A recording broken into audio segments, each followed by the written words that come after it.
Hello Glenn and everybody else that can use this video to help them on their 190SL Solex Carbs.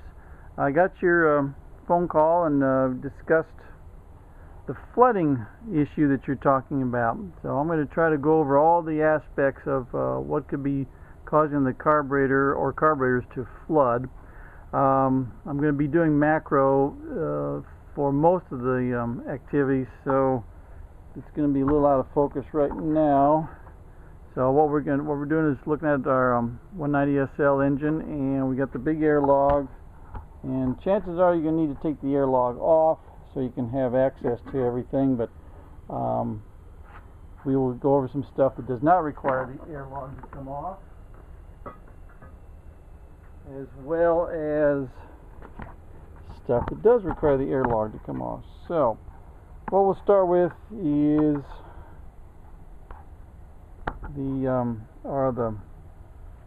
let me get the camera set up here. I'm just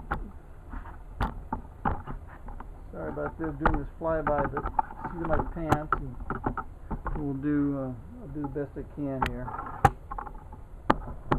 Alright, it's not a professional video, but you get what you pay for. Okay. Alright, let's see. Let's take a tour of the top of the carburetors. The flooding. People think that this tube right here comes around and goes to the top of the carburetors. People call that overflow tube, and that's not. That's a vent tube. That vents atmospheric into the top of the carburetors, so that you don't create a vacuum inside the carburetors, where so that you won't have starved carburetors. So this is a vent. That's all it does, and it is possible for bugs to get in the end of this tube down here, where it actually further connects to another tube, but mud daubers can make a nest in there and can cause that tube to plug up and your car not run very well. So you got to make sure your vent tube is free and clear. And if you actually did have fuel coming out of this tube, you'd be in a world of hurt. It takes an awful lot to get fuel to come out of that tube. I've seen it happen, but that's only when you have the wrong fuel pump and you got some really bad things going on. Now then, other items that will cause flooding. Let's take a look at this. Obviously we've got a float bowl cover here, and I've got one off ready to go for you to look at.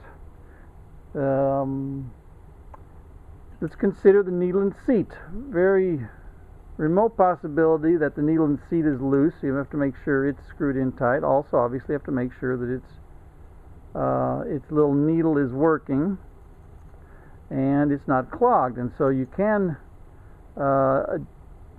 address this issue from the top of the carburetor. And before you get into the needle and seat, you're going to take your fuel lines off, and you want to make sure that you have one wrench here to stabilize the inlet fitting, and the other wrench is what does the turning, because you don't want to just turn right up here, because you're going to twist this fitting out of its pot metal body and ruin the threads. We can rethread those, but we don't. As you can see this example here, we've rethreaded this one, which had been stripped out. So once you've got your fuel line off and you unscrew your float bowl cover, let's take a look, see what we got inside here. Things that can go wrong inside here. As I said, the needle and seat can be clogged up. You can blow B12 carburetor cleaner. Let me show you what that looks like.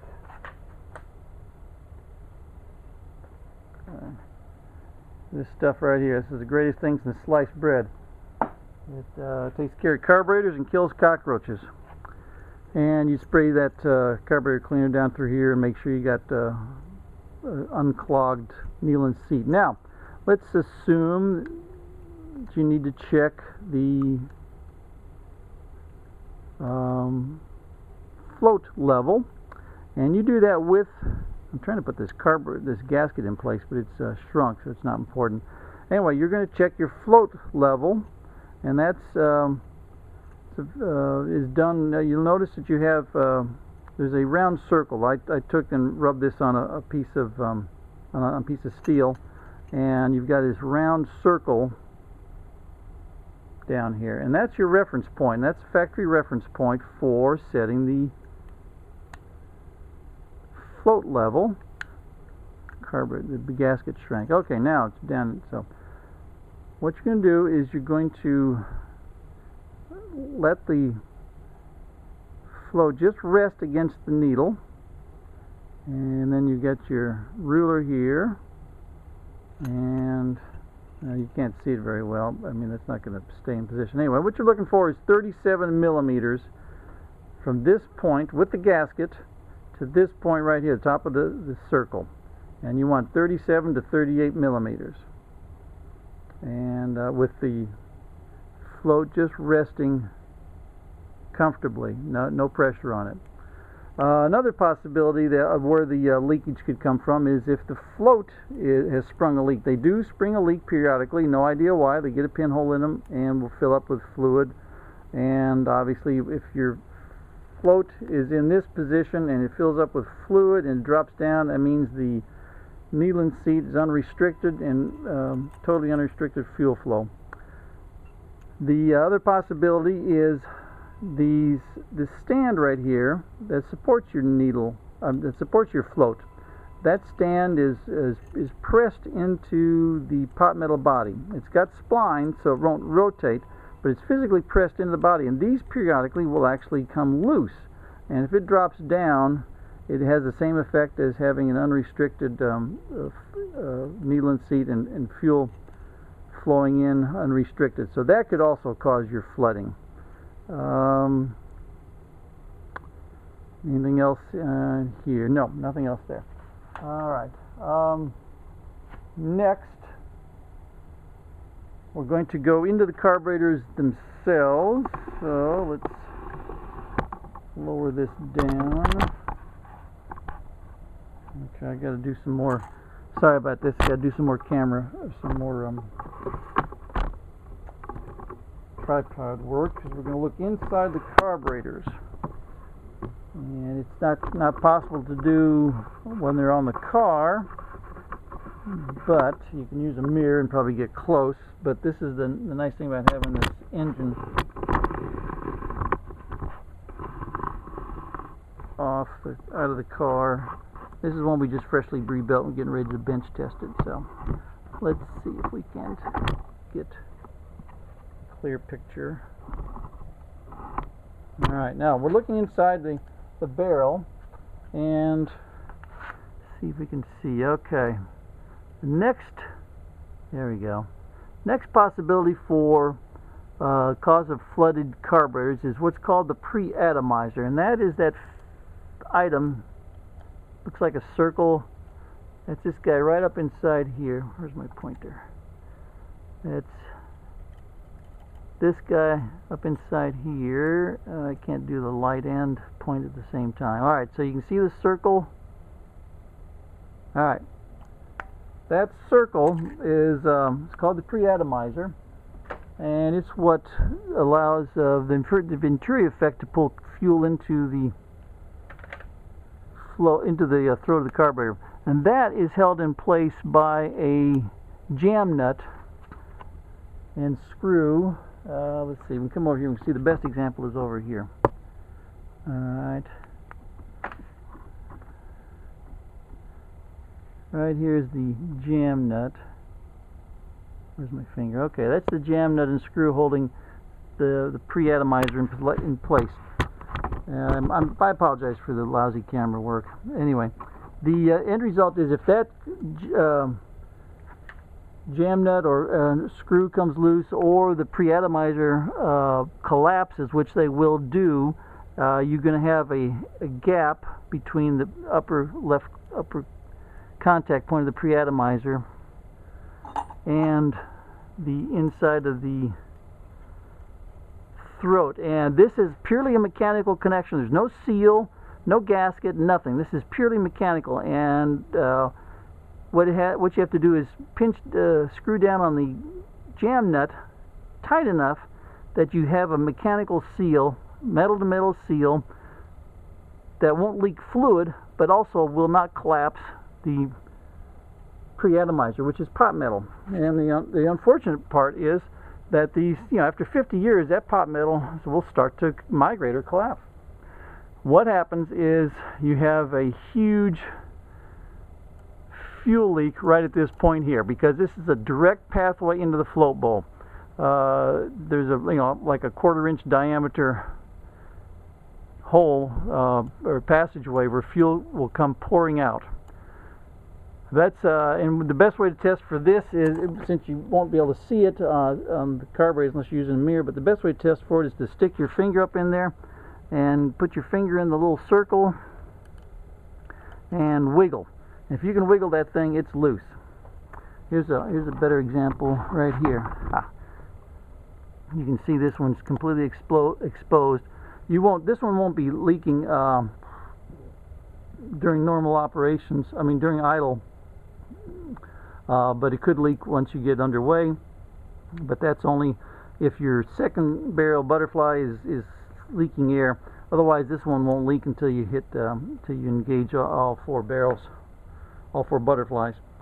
But check them all. Stick your finger in here, and if you can wiggle it, then that's your problem. Let's see what else.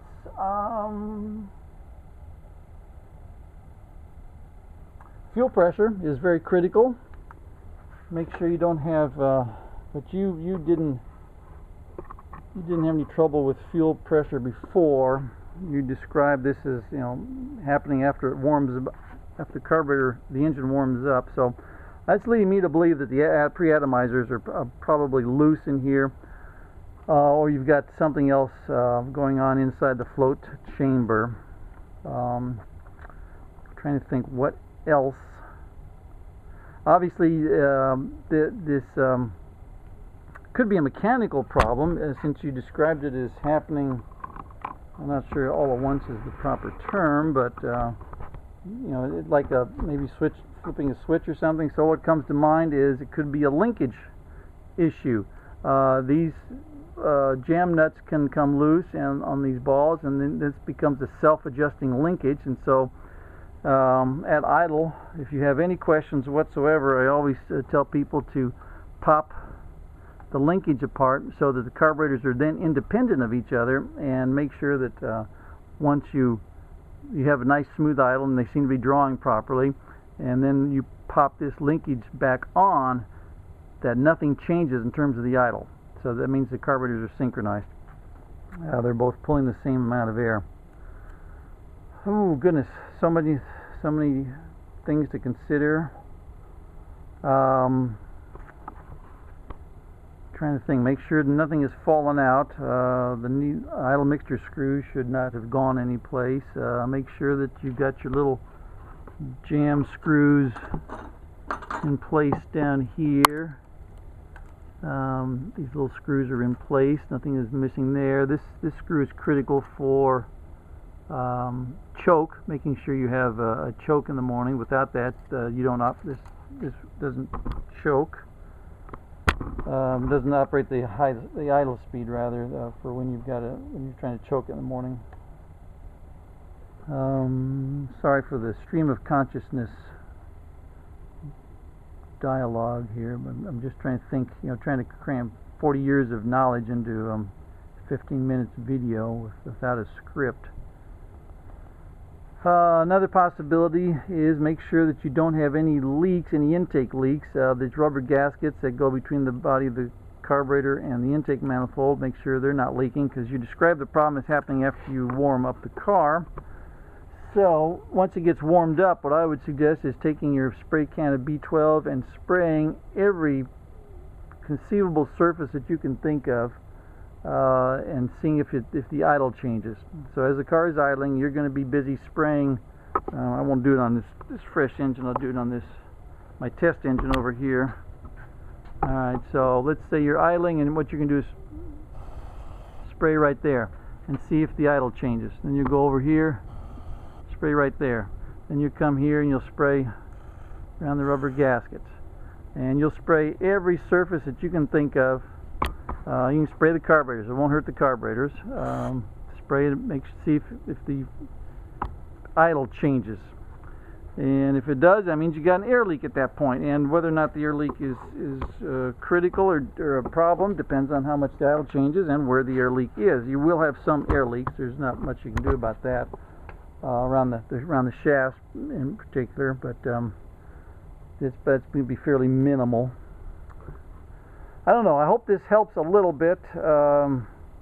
Write comments or email me if you have any questions or anything to add to my video, and good luck.